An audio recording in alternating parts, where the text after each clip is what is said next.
Open World App. Click mo yung 3 dots sa taas.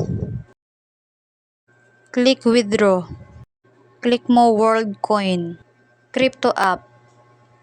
Add new address. World Chain.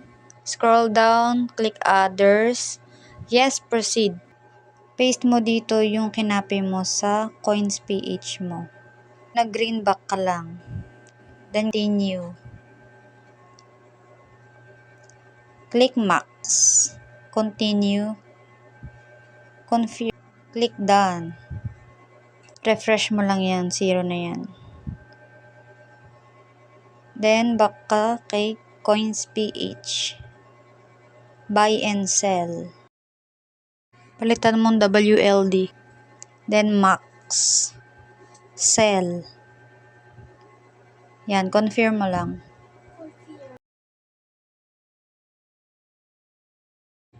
Go to portfolio.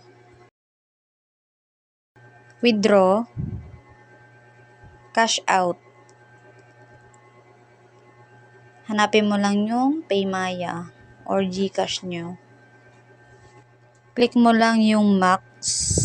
Then next. Yan, lagay mo lang pangalan mo tsaka number mo. Then confirm.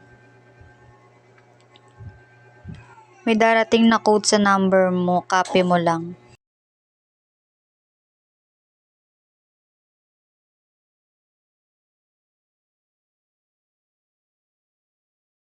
Then go to portfolio. Yan, check natin sa Paymaya. Paymaya, open. Yan, okay na. Dumating na. Cash out mo na.